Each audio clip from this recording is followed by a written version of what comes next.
Livro Palestras Íntimas, São Francisco de Sales. Palestra 10. Sobre a modéstia. Perguntais em que consiste a verdadeira modéstia. Dir-vos-ei que há 4 virtudes que têm o nome de modéstia. A primeira e principal diz respeito ao nosso porte exterior.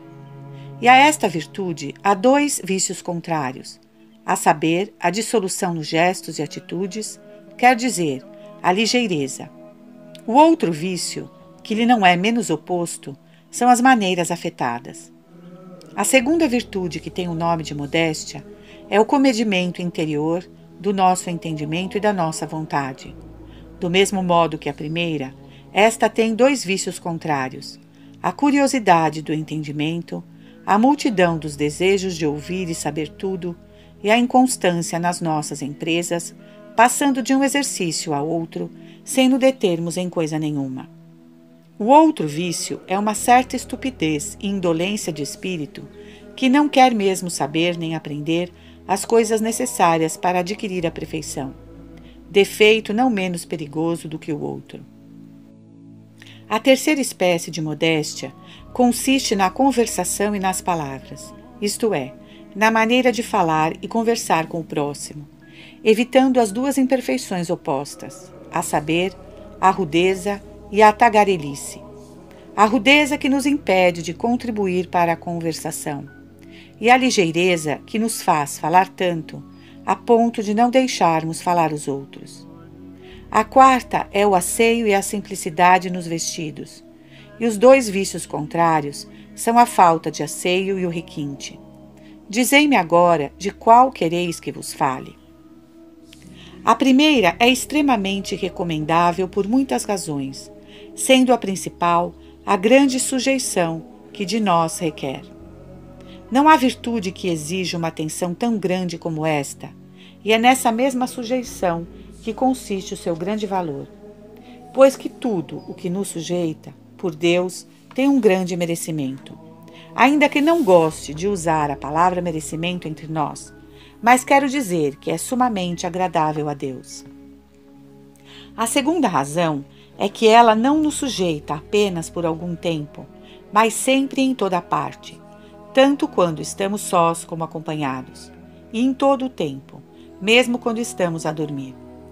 Isso mesmo escreveu um grande santo a um seu discípulo, dizendo-lhe que se deitasse com modéstia na presença de Deus, como faria aquele a quem nosso Senhor, quando estava neste mundo antes de sua morte e paixão, mandasse deitar e dormir na sua presença. E continua o santo: ainda que o não vejas, nem ouças a ordem que te dá, não deixes por isso de estar como se o visse, pois que efetivamente ele está presente e te guarda enquanto dormes. Ó meu Deus, quão modesta e devotamente nos deitaríamos se o víssemos! Sem dúvida, cruzaríamos os braços sobre o peito com grande devoção.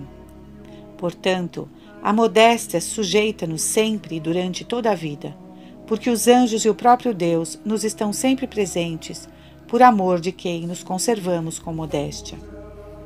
Esta virtude é também muito recomendável pela edificação que dá ao próximo, e asseguro-vos que a simples modéstia exterior tem convertido muitas almas. Assim aconteceu a São Francisco, que passou uma vez por uma cidade com um ar tão modesto que, apesar de não ter dito nenhuma só palavra, grande número de jovens atraídos apenas por este exemplo o seguiram para serem por ele instruídos. Há pouco tempo, um padre capuchinho, mostrando-me um dos seus religiosos que consigo tinha trazido, disse-me: vedes aquele padre? Não prega nem conversa com quase ninguém, porque leva uma vida extremamente retirada. Contudo, só a sua modéstia tem atraído muitos outros à nossa religião. A modéstia é uma pregação muda. É uma virtude que São Paulo recomenda muito particularmente aos filipenses no capítulo 4, dizendo-lhes: a vossa modéstia seja conhecida de todos os homens.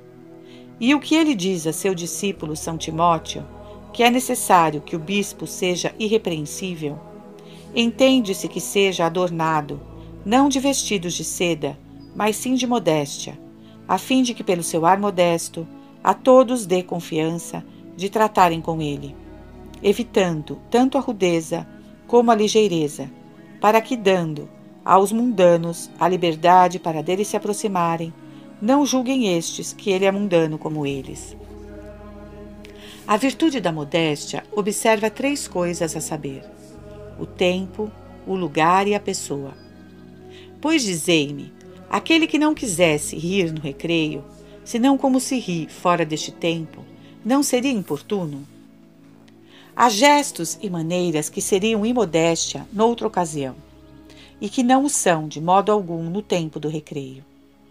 Da mesma maneira, aquele que quisesse rir e desafogar o espírito durante ocupações sérias, como com muita razão se faz durante o recreio, não seria considerado ligeiro e imodesto? Deve-se também considerar o lugar, as pessoas, as conversações em que se toma parte, e, sobretudo, a qualidade da pessoa. A modéstia de uma pessoa do mundo é diferente da de uma religiosa. Uma senhora que, vivendo no mundo, quisesse trazer a vista tão baixa como a das irmãs, não seria estimada, e o mesmo aconteceria às nossas irmãs se a não trouxessem mais baixa do que as pessoas do mundo. O que num homem é modéstia, seria noutro imodéstia, conforme a sua condição. A gravidade que convém tanto a uma pessoa de idade seria a afetação numa pessoa mais nova, que deve ter uma modéstia mais simples e humilde. Venho aqui a propósito contar-vos uma coisa que li um desses dias, pois que diz respeito à modéstia de que estamos tratando. Teodósio, que era muito piedoso e católico, desejando educar bem o seu filho, para que fosse digno imperador, quando lhe sucedesse, dirigiu-se a São Damaso para que lhe procurasse um bom preceptor. São Damaso enviou-lhe Arsênio, que depois de ter passado muitos anos na corte, onde foi estimado e favorecido pelo imperador como poucos, por fim aborreceu-se de todas essas vaidades, pois ainda que pudesse entregar-se aos exercícios de piedade e devoção, não estando habituado àquela maneira de vida, resolveu retirar-se para o deserto para a companhia dos santos padres eremitas, resolução que logo executou. Os padres a quem tinha chegado a fama das virtudes do grande Arsênio ficaram muito satisfeitos e consolados por tê-lo na sua companhia. Frequentou Arsênio 2 religiosos, um dos quais se chama Pastor, e contraiu com eles grande amizade. Ora, um dia em que todos os padres estavam reunidos para fazerem uma recoleção espiritual, pois que em todo o tempo elas se fizeram entre pessoas piedosas, um deles avisou o superior que Arsênio cometia ordinariamente uma imodéstia, cruzando as pernas. É verdade, disse o superior, já isso notei, mas é um homem tão bom que viveu muito tempo no mundo e trouxe esse costume da corte. Enfim, custa-lhe repreendê-lo por coisa tão ligeira em que não havia pecado, mas desejava a correção dele, pois mais nada havia nele que censurar. Então o religioso chamado Pastor disse: Não vos aflijais, meu pai. Não são precisas muitas cerimônias para lhe dizer, e ele até ficará satisfeito. E se quiserdes, amanhã à hora da conferência, pôr-me-ei eu na mesma posição, e vós me haveis de corrigir diante de todos, e logo ele verá que o não deve fazer. Assim fizeram. Repreendendo, pois, o padre, a Pastor, logo o bom Arsênio se lhe lançou aos pés pedindo humildemente perdão e penitência, dizendo que apesar de o não terem notado, ele cometia sempre esta mesma falta, pois que na corte era sua posição acostumada. O superior não lhe impôs penitência nenhuma, mas nunca mais Arsênio foi visto naquela posição. Nessa história, encontro muitas coisas bem dignas de consideração, particularmente a prudência do superior, receando desgostar o bom Arsênio, repreendendo-o por uma coisa de tão pouca importância. Contudo, procurando o meio de o fazer emendar, por onde se vê como todos eram exatíssimos na menor coisa que dissesse respeito à modéstia. Depois noto a bondade de Arsênio em se confessar culpado e sua grande fidelidade em se corrigir, apesar da falta ser tão ligeira que na corte nem mesmo imodéstia era. Era-o, porém, estando ele com aqueles padres. Noto também que não nos devemos admirar se temos ainda algum antigo costume do mundo, pois que Arsênio ainda tinha este, depois de ter vivido tanto tempo no deserto, na companhia daqueles padres. Não é possível emendarmos logo de todas as nossas imperfeições, e nunca nos devemos admirar se ainda encontramos muitas em nós, uma vez que tenhamos vontade de as combater. Não, minha querida filha, não é fazer mau juízo pensar que o superior faz a correção ao outro de uma falta que eu também cometo para que, sem me repreender, eu me emende. Mas devemos humilhar-nos profundamente, vendo como o superior sabe que somos fracos e nos havíamos de ressentir com a correção se não-la fizesse. Convém amar muito esta abjeção e também humilharmos-nos como fez Arsênio, confessando que somos culpados desta mesma falta, contanto que isso se faça com espírito de doçura e tranquilidade. Desejais que vos fale ainda das outras virtudes de modéstia. A segunda, que é a interior, causa na alma os mesmos efeitos que a exterior faz no corpo. Assim como esta ordena os movimentos, os gestos e maneiras do corpo, evitando os dois vícios extremos, que são os dois vícios contrários, a ligeireza e os modos demasiado afetados, assim a modéstia interior mantém as potências da nossa alma em sossego e sobriedade. Entenda-se o entendimento e a vontade, evitando, como já disse, a curiosidade do entendimento sobre o qual ela principalmente exerce a sua vigilância, tirando também à nossa vontade a multidão de desejos, fazendo-o aplicar simplesmente a essa só coisa necessária que Maria escolheu e que lhe não será tirada. Isto é, o desejo de agradar a Deus. Marta representa muito bem a intemperança da vontade. Pôs-se a fadiga. Põe em movimento todos os criados da casa. Anda de um lado para o outro sem parar. Tal é o desejo que tem de tratar bem nosso Senhor, parecendo-lhe poucas todas as iguarias. Do mesmo modo, a vontade que não é contida pela modéstia passa para se incitar a amar a Deus de um a outro assunto, desejando muitos meios de o servir, e, contudo, não são necessárias muitas coisas. Mais vale unirmos-nos a Deus como Madalena, permanecendo aos seus pés, pedindo-lhe que nos dê o seu amor, do que estar a pensar como e por meio o poderemos adquirir. Esta modéstia retém a vontade no exercício dos meios que temos para nos adiantarmos no amor de Deus, segundo a nossa vocação.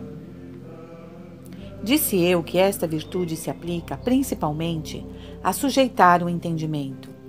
Isto porque a nossa natural curiosidade é muito perigosa e faz com que nunca saibamos uma coisa com perfeição por não tomarmos o tempo necessário para aprender bem. Foge ela também ao vício que lhe é o oposto, isto é, da indolência de espírito que não quer saber o que é preciso.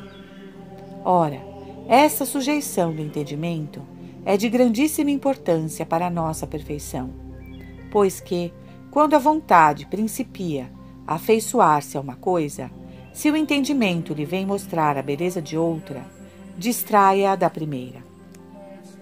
Um dia, perguntando um religioso ao grande São Tomás o que devia fazer para ser muito sábio, este respondeu-lhe: ler apenas um livro. Um dia destes, li a regra de Santo Agostinho, que fez para suas religiosas, na qual diz expressamente que as irmãs não leiam livro nenhum, senão os que lhe forem dados pela superiora. Mais tarde, deu a mesma ordem aos seus religiosos. Tão grande conhecimento tinha do mal da curiosidade de querer saber mais do que nos é necessário para melhor servir a Deus. Em bem pouco se resume, afinal. Caminhai com simplicidade, observando as vossas regras, e servireis a Deus com toda a perfeição, sem vos dispersar à busca de saber outra coisa. As conferências espirituais, os sermões que se fazem, nem sempre são para ensinar e para aprender, mas antes para nos recrearmos e avigorar um pouco o espírito. A ciência não é necessária para amar a Deus, como diz São Boaventura, cuja festa hoje celebramos. A um religioso, pois uma simples mulher é tão capaz de o amar como o homem mais douto do mundo. No tocante à perfeição, pouca ciência se requer, mas muita prática. A propósito desta curiosidade, de querer saber tantos meios de perfeição, lembro-me de ter conhecido duas almas, religiosas de ordens reformadas, uma das quais, à força de ler os livros da Madre Teresa, aprendeu tão bem a falar como ela, que parecia uma outra Madre Teresa. E disto se tinha persuadido, representando-se-lhe a tal ponto tudo o que a Madre Teresa tinha feito durante a vida, que se persuadia de que fazia o mesmo. Até lhe parecia também ter impossibilidade das operações do espírito e suspensão das potências, tal qual como tinha lido que a santa tivera. O caso é que chegava a falar muito bem de todas essas coisas. Há outras que, à força de pensar na vida de Santa Catarina de Sena e de Santa Catarina de Gênova, persuadem-se também que são, por imitação, Santas Catarinas. Ao menos essas almas estão contentes, imaginando que são santas, porém o seu contentamento é vão. A outra religiosa, que eu disse ter conhecido, era bem diferente. Essa, pelo contrário, era tão ávida em procurar e desejar a maneira e o método de se aperfeiçoar, que ainda que trabalhasse para adquirir a perfeição, sempre lhe parecia que tinha de haver uma outra maneira melhor de se aperfeiçoar do que a que lhe ensinavam.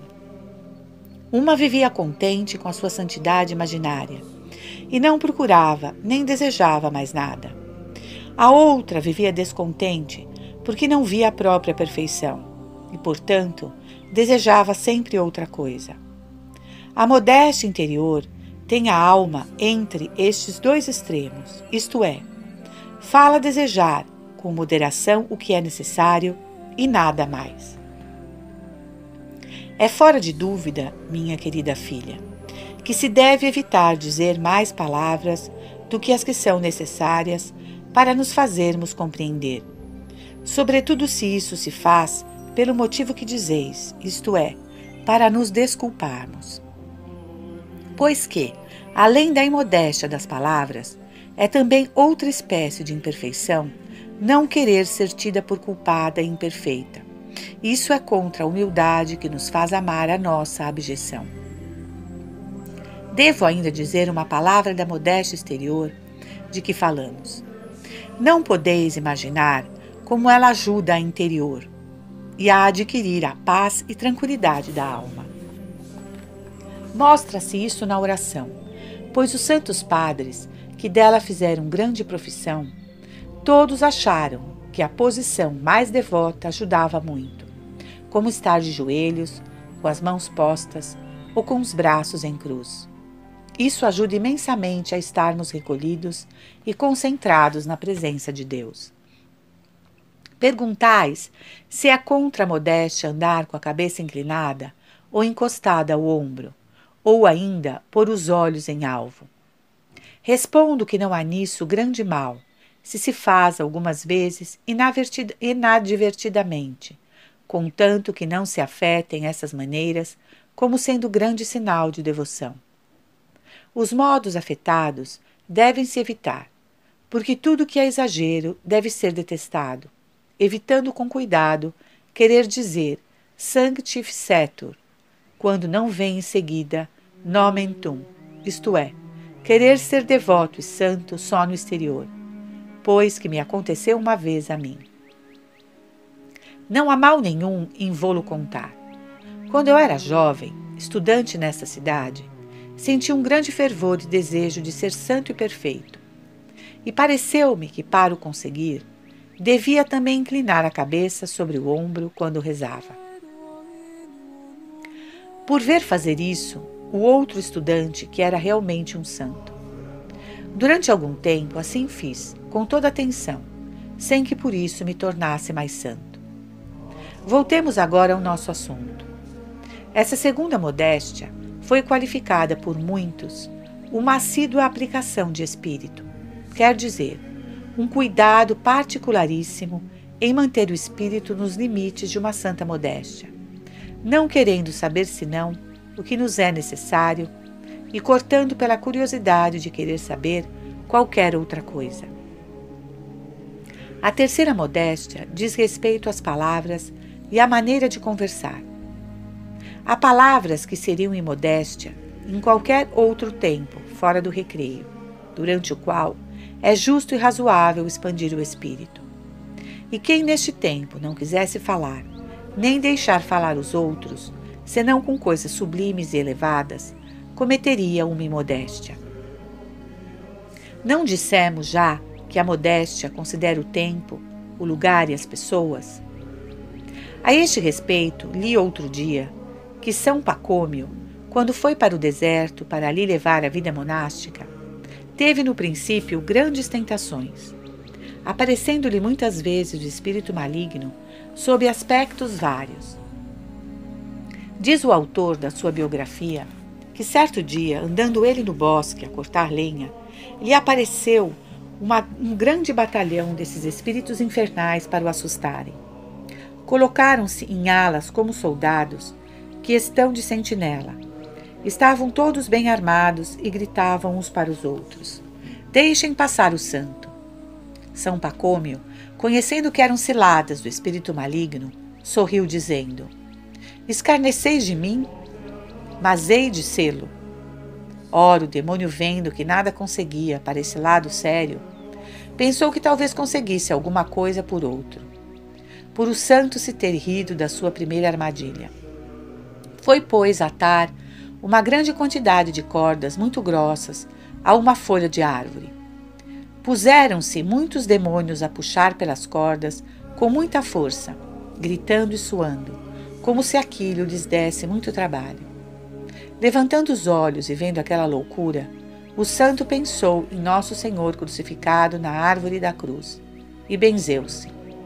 Os demônios, vendo que ele se aplicava ao fruto da árvore e não à folha, fugiram muito envergonhados e confusos.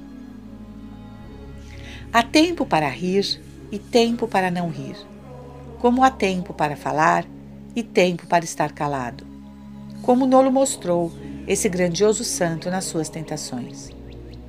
Esta modéstia compõe a nossa maneira de falar, para que seja agradável, não falando nem demasiado alto, nem demasiado baixo, nem muito devagar, nem precipitadamente, guardando a justa medida, permitindo aos outros falar sem os interromper, porque seria faltar à discrição.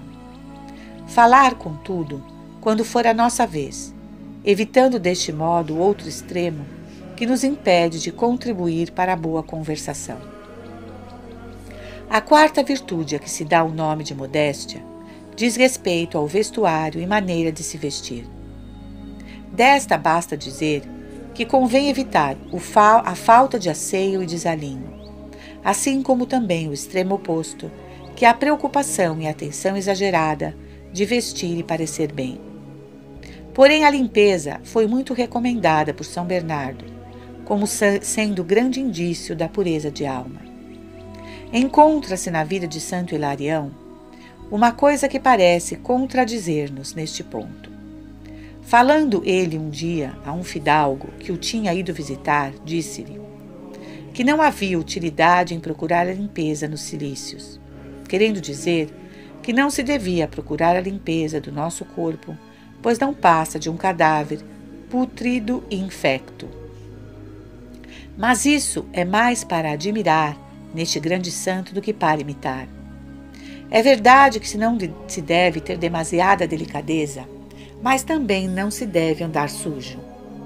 O que fazia esse santo falar assim era, se não me engano, porque se dirigia a pessoas da corte, que ele via penderem tanto para o lado da delicadeza, a quem era, portanto, preciso falar um pouco mais asperamente. Como aqueles que querem endireitar um arbusto ainda novo, não só o endireitam, mas dobram-no para o lado oposto, para que não volte à sua primeira forma. Eis em que consiste a modéstia. Parece-me que fica suficientemente explicada. Dizeis vós que muito desejais saber como se deve receber a correção sem que vos fique acabrunhamento ou ressentimento. Impedir que o ressentimento se excite em vós e que o sangue vos não suba ao rosto, nunca tal há de acontecer. Felizes de nós se pudermos ter esta perfeição 1/4 de hora antes de morrer. Porém, alimentá-lo de tal forma que, mesmo depois de passado, não falemos com tanta confiança, doçura e tranquilidade como antes, isso deve-se evitar com grande cuidado. Dizeis que afastais para muito longe o ressentimento, mas, apesar disso, continuais a senti-lo. Talvez, minha querida filha, vós façais como os cidadãos em cuja cidade há, de noite, uma sedição. Repelem, é verdade, os sediciosos e inimigos, mas como os não põem fora da cidade, eles vão se escondendo de rua em rua e ao amanhecer lançam-se sobre os habitantes e, por fim, ficam senhores da cidade. Repelis o ressentimento que tendes da repreensão que vos fizeram, mas não com tanta força e cuidado que, se não escondem em algum cantinho do coração, pelo menos em alguma parte dele. Não quereis ter ressentimento, mas também não quereis submeter o vosso juízo, que vos faz pensar ter a repreensão sido feita fora de propósito, ou então por paixão ou coisa semelhante. Quem não vê que este inimigo vá lançar-se sobre vós, enchendo-vos de 1000 perturbações, e com prontidão não expulsais para muito longe? Que fazer então nessas ocasiões? Devemos refugiar-nos junto de nosso Senhor e falar-lhe de qualquer outra coisa. Mas o vosso ressentimento não se acalma, e vem-vos à lembrança o mal que vos fizeram. Santo Deus, não é este o momento de submeter o seu juízo, para lhe fazer crer e confessar que a correção é boa e que foi feita muito a propósito? Não. Quando, porém, tiverdes a alma sossegada e tranquila, então sim. Porque enquanto dura a perturbação, não se deve dizer nem fazer coisa nenhuma, mas apenas permanecer firmes e resoluto e não dar consentimento à nossa inclinação, por maior que seja o nosso motivo para o fazer. Pois é claro que neste tempo as razões não faltariam. Apresentar-se-iam aos milhares, porém não devemos dar ouvidos nem a uma só, por boa que pareça, mas refugiar-nos junto de Deus, como já disse, distraindo-nos depois de nos termos humilhado diante da sua divina majestade. Mas notai esta palavra, que muito me apraz em dizer pela sua utilidade. Humilhai-vos. Mas que seja uma humildade suave e calma. Humildade amuada e inquieta, não. É esse o nosso mal. Se vamos para diante de Deus fazer atos de humildade, despeitados, não sossegamos o espírito e são infrutuosos. Mas se, pelo contrário, fizéssemos esses atos diante da divina bondade, com uma doce confiança, sairíamos dali muito serenos e tranquilos, e desaprovaríamos depois todas as razões que o nosso juízo e nosso amor próprio nos sugerem, muitas vezes e normalmente desarrazoadas, e iríamos então, com a mesma facilidade dantes, falar àquelas que nos corrigiram. Vencendo-vos, dizei vós, ides falar a essas pessoas, mas se elas não vos falam, como desejaríeis, então a tentação aumenta. É tudo fruto do mesmo mal de que já falamos. Que vos importa a vós que falem dessa ou daquela maneira, uma vez cumprido o vosso dever? Tudo examinado e atento, ninguém há a quem não custe ser repreendido. São Pacômio, depois de ter vivido 14 ou 15 anos no deserto, com grande perfeição, recebeu de Deus a revelação de que ganharia grande número de almas, e muitos viriam para o deserto colocar-se sob a direção dele. Já neste tempo, tinha alguns religiosos em sua companhia, sendo seu irmão o primeiro recebido. Esse chamava-se João, e era o mais velho dos irmãos.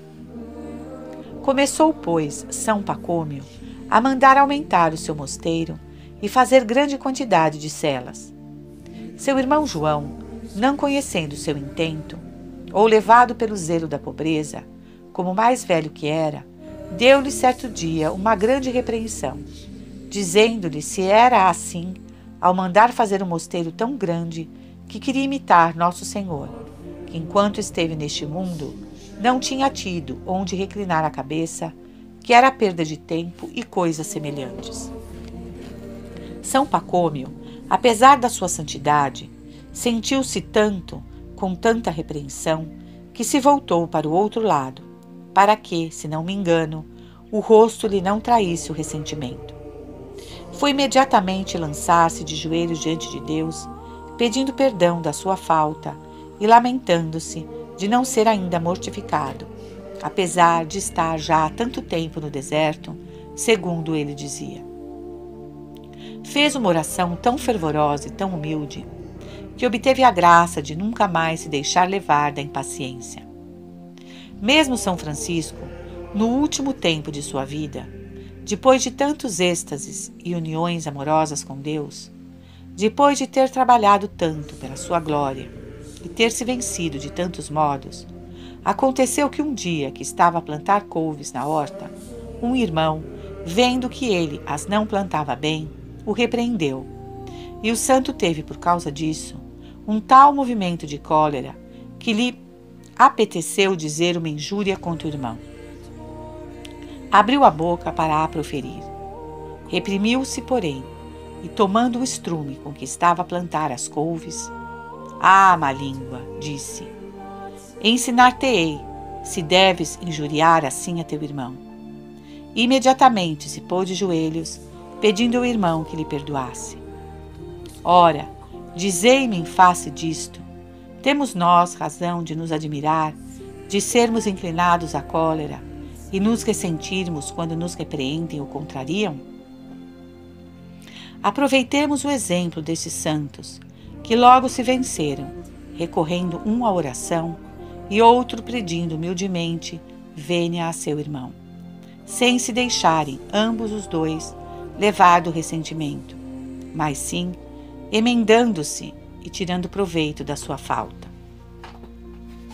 Dizei-me que de boa mente aceitais a repreensão, aprovando-a e tendo-a por justa e razoável, mas que ficais com uma certa vergonha da superiora, porque a desgostastes, e que, apesar de amardes a abjeção, consequência da vossa falta, isso vos tira a confiança de vos aproximar dela.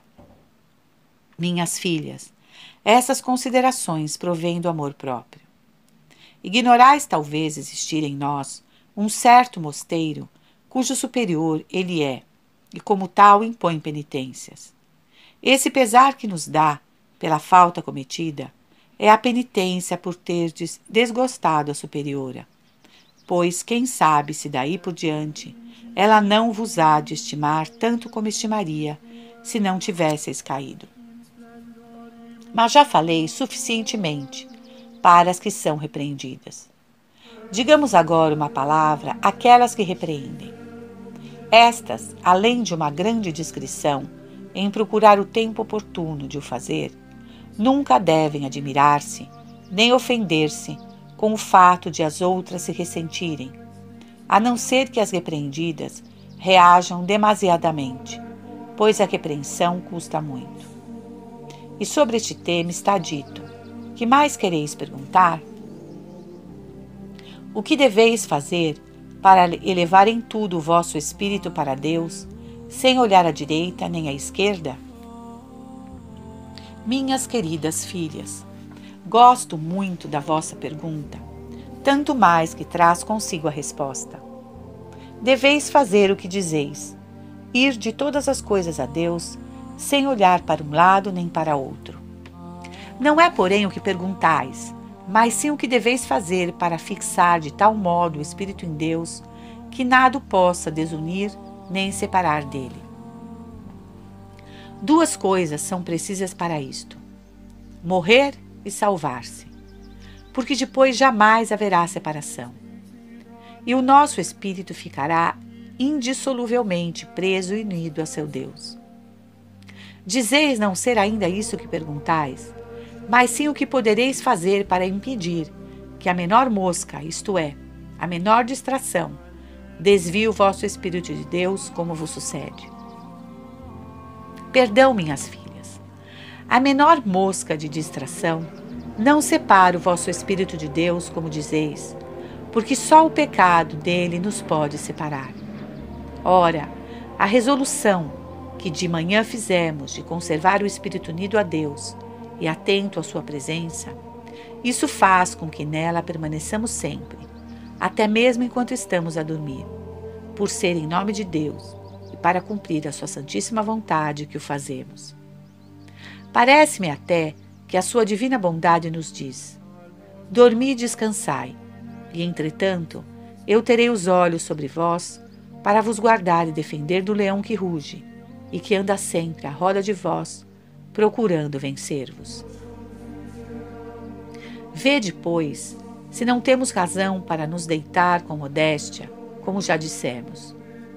O melhor meio de fazer bem feito tudo o que fazemos é estarmos bem atentos à presença de Deus, pois vendo que Ele nos está a olhar, não o ofenderemos. Nem mesmo os pecados veniais nos podem desviar do caminho que conduz a Deus. Fazem-nos, sem dúvida, deter um pouco, mas não nos desviam dele, e muito menos as simples distrações.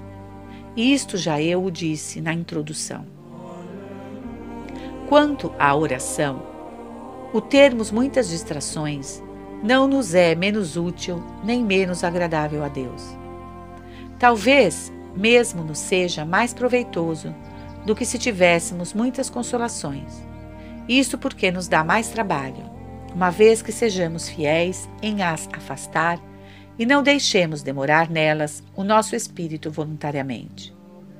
O mesmo digo da dificuldade que temos de conservar o nosso espírito em Deus e nas coisas celestes durante o dia. Basta que tenhamos cuidado em segurar o nosso espírito, não nos deixando correr atrás dessas moscas e borboletas, que são as distrações, como faz uma mãe cuidadosa com seu filhinho. Vendo que a pobre criança quer correr atrás das borboletas, na esperança de as apanhar, vai imediatamente buscá-lo pelo braço e diz-lhe: meu filho, far-te-á mal andar ao sol e correr atrás das borboletas. É melhor estares aqui, ao pé de mim.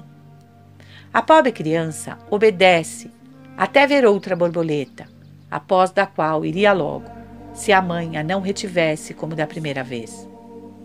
E que havemos de fazer, se não ter paciência e não nos desanimarmos com o nosso trabalho, se este é feito pelo amor de Deus?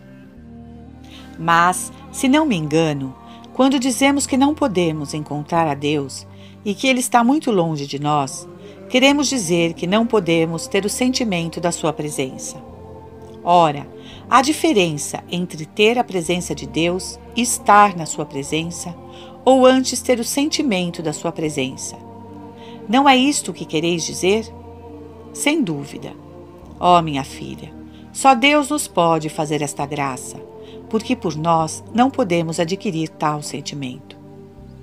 Perguntais o que devemos fazer para estarmos sempre com grande respeito na presença de Deus, indigníssimos que somos desta graça. Para isso não há outro meio, senão fazer como dizeis, considerar que Ele é nosso Deus e que nós somos suas miseráveis criaturas, indignas desta honra. Era assim que fazia São Francisco. Passou uma noite inteira interrogando a Deus nesses termos: quem sois vós e quem sou eu? Afinal, as vossas perguntas contêm em si toda a resposta. Se me perguntais, que devo fazer para conseguir o amor de Deus? Querer amá-lo. Em vez de vos perder a pensar e a inquirir, que devo fazer para me unir a Deus? Ponde mãos à obra, procurando estar sempre unida a Ele. Asseguro-vos que conseguireis muito mais depressa o que pretendeis por este meio do que por qualquer outro. É que, à medida da nossa dissipação, perde-se o recolhimento, ficando por isso menos capazes de nos unir com a Divina Majestade, que quer tudo sem nenhuma reserva. Almas há tão ocupadas em pensar no que hão de fazer, que não têm tempo para fazer nada. E, contudo, no que respeita à nossa perfeição, que consiste na união da nossa alma com a divina bondade, importa saber pouco e trabalhar muito. É preciso seguir com uma simplicidade muito grande esse santo trabalho.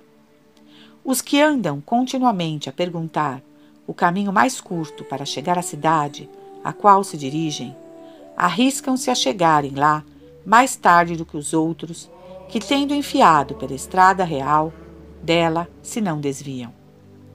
Pois alguns dizem-lhe: não ides bem, o caminho que tomastes é mais longo, deveis voltar para trás e depois tomar tal caminho. Enquanto andam para trás, não adiantam, nem tampouco enquanto se entretêm a perguntar pelo caminho. Parece-me que as pessoas a quem se pergunta o caminho do céu têm muita razão para responder o mesmo que se responde àqueles que perguntam como se deve ir a tal sítio. É ir andando, pondo um pé diante do outro, e assim hão de chegar ao lugar que pretendem. Caminhai sempre, é o que se diz a tais almas desejosas da perfeição. Andai com simplicidade no caminho da vossa vocação, ocupando-vos mais em praticar a virtude do que a desejar o caminho mais curto. Consenti-me, no entanto, que sem vos ofender e vos descubra a vossa esperteza. O que vos queríeis era que eu vos ensinasse um meio de conseguir a perfeição sem trabalho, de tal modo que não tivesseis mais a fazer do que passá-la pela cabeça, como fazeis com o vosso véu, achando-vos assim perfeita sem custo, isto é, que eu vos desse a perfeição em papinha feita. Como o que eu digo não é agradável à natureza, não é isso que quereríamos. Oh, com certeza, se estivesse em meu poder, seria eu o homem mais perfeito do mundo. É que se eu pudesse dá-la aos outros sem trabalho, asseguro-vos que primeiro a tomaria para mim. Parece-nos que a perfeição é uma arte e que, se lhe pudéssemos achar o segredo, logo a possuiríamos sem custo nenhum. Claro está que nos enganamos.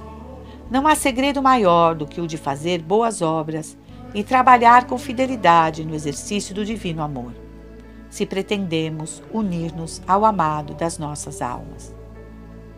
Quando digo devo fazer-se, bem quisera, porém, que notasseis referir-me eu sempre à parte superior da nossa alma, porque de todas as repugnâncias da parte inferior, devemos fazer tanto caso como os viandantes fazem dos cães que ladram de longe.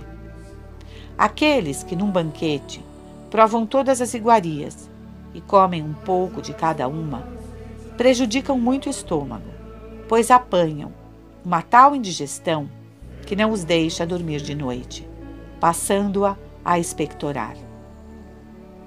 Também essas almas que querem experimentar todos os métodos que levam ou podem conduzir à perfeição, fazem o mesmo, porque não tendo o estômago da sua vontade calor bastante para digerir e pôr em prática todos aqueles meios, experimentam uma tal confusão que lhes faz perder a paz e tranquilidade de espírito para permanecerem junto de nosso Senhor, o tal único necessário que Maria escolheu e que lhe não será tirado. Passemos agora a outra vossa pergunta. que se deve fazer para obedecer simples e puramente a Deus e aos superiores? A pergunta é muito boa. Traz também consigo a resposta. Obedecer puramente é obedecer com simplicidade a Deus e à superiora. Pode ter vários motivos a intenção que vos leva a obedecer. Por exemplo, a obediência à vontade de Deus, por saberdes que as recompensas dos obedientes serão eternas, ou então porque os desobedientes serão privados do gozo de Deus. Tudo isso é bom, mas não é simples, nem puro, porque sofre mistura. Do mesmo modo, obedeceis aos superiores por amor de Deus, sim, mas juntais a este ou outros motivos de que acabamos de falar. E além disso, uma pretensão de agradar a superiora e ser por ela estimada. Isto não é obedecer, nem pura nem simplesmente por amor de Deus. Esse desejo de agradar a superiora tira-nos muitas vezes o mérito da obediência e a paz do coração, pois quando vemos que ela não está contente conosco, em vez de abraçar e acariciar com ternura no íntimo do coração esta vileza, inquietamo-nos e perturbamo-nos, como se dependesse disso a nossa felicidade. Oh, quanto aproveitaria a alma que não fizesse nada em atenção à pessoa dos superiores, mas que tivesse a fidelidade de ver sempre neles Deus e o seu santo amor. É que o fim desta obediência seria sumamente agradável a Deus, e isso devemos pretender e não a recompensa. Procedendo assim, todos os superiores nos hão de ser indiferentes, pois que em todos veremos a Deus. Perguntais, minha mãe, se os superiores têm o poder de mandar aos súditos coisas que sejam contra os mandamentos de Deus ou da sua igreja. Não, por certo, ainda que seja sob pretexto de os experimentar, porque a sua autoridade está subordinada aos mandamentos da igreja, como os da igreja estão subordinados, quero dizer, sujeitos aos de Deus. E se é verdade que muitos os fizeram, creio que foi por grande simplicidade, tanto dos que mandavam como dos que obedeciam. A simplicidade desculpa-os. Muitos, por simplicidade, obedeceram nessas condições, mas se tivessem mais discernimento, não o teriam feito, nem o deviam fazer. Mas devo dizer que os superiores e superioras, aprovados pelo Papa, têm poder de dispensar os seus súditos de certos preceitos da Igreja quando veem que é necessário. Por exemplo, a superiora, em dia de jejum, veio uma irmã muito abatida e indisposta. Pede e deve, à vontade, mandar-lhe que não jejue. Isso para um dia particular. Tratando-se de toda a quaresma, deve pedir a dispensa ao confessor. O mesmo se diga quanto à abstinência. Mas surge-vos a dúvida se deveis dispensar tal irmã do jejum. Oh, nada de tantas considerações no que toca ao jejum. Vale sempre mais inclinar para o lado da caridade do que da austeridade, porque este é o espírito da Santa Igreja. Mas se a irmã julga que pode jejuar, diga-o simplesmente à superiora. Porém, se esta persevera em dizer que não jejue, obedeça sem escrúpulo. Se, porém, a superiora lhe diz que faça como quiser, então a irmã siga a sua vontade. Pode-se, sem nunca quebrar o jejum, comer 2 ou 3 bocados de pão, uns goles de vinho de manhã ou no meio da tarde. Quem o fizesse sem necessidade, faltaria à sobriedade, mas não ao jejum. No entanto, é sempre preciso pedir licença.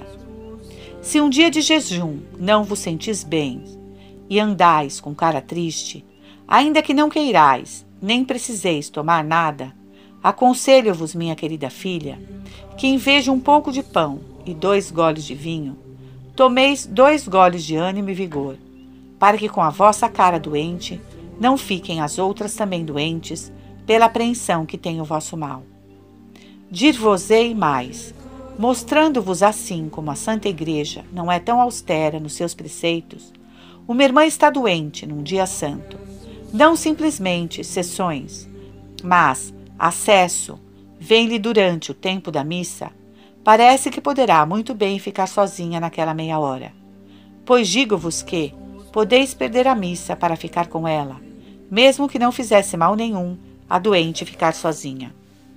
Enfim, devemos inclinar sempre para o lado da caridade em todas essas coisas, principalmente no que diz respeito aos jejuns. Por outro lado, já executamos qualquer trabalho por caridade. Dizeis, minha querida filha, que deveis fazer para consolidar bem as vossas resoluções e conseguir que produzam bons frutos? Não há para isso melhor meio do que pô-las em prática.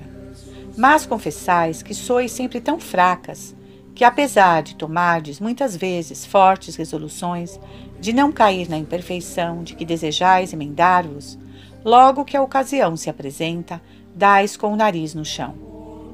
Quereis que vos diga o motivo de nos encontrardes sempre tão fracos? É por não quererdes privar-nos das comidas que nos fazem mal. É o mesmo que sucede a uma pessoa que, não querendo ter dores de estômago, perguntasse ao médico o que para isso haveria de fazer, respondendo-lhe: não coma de tais e tais alimentos, porque são indigestos e causam dores. Ela não quisesse, contudo, abster-se deles. Nós fazemos o mesmo. Quiséramos, por exemplo, prezar as correções, mas quiséramos ao mesmo tempo ser estimadas. Isto é uma loucura, não pode ser. É impossível terdes fortaleza para suportar corajosamente a repreensão, enquanto vos sustentardes com os manjares da própria estima. Quisera estar recolhida, mas não quero cortar com tantos pensamentos inúteis. Isso não se pode. Meu Deus, quanto desejava ser firme e constante nos meus exercícios, mas gostava também que não custasse tanto. Numa palavra, quisera achar o trabalho já feito. Durante esta vida é impossível. Teremos que trabalhar sempre. Como já tive ocasião de vos dizer, festa da purificação não tem oitava. Precisamos ter duas resoluções iguais. Uma de ver crescer as más ervas no nosso jardim e a outra de ter coragem para as querer arrancar. É que o amor próprio, causa destas más produções, não morrerá senão conosco. Cair algumas vezes em pecados veniais não é ser fraco, contanto que nos levantemos logo, por uma elevação da alma para Deus, humilhando-nos sem perder a paz. Não devemos pensar que podemos viver sem cometer alguns de vez em quando, pois esse privilégio só Nossa Senhora o teve. Se é verdade que eles nos detêm um pouco, como já disse, é também certo que não nos desviam do caminho.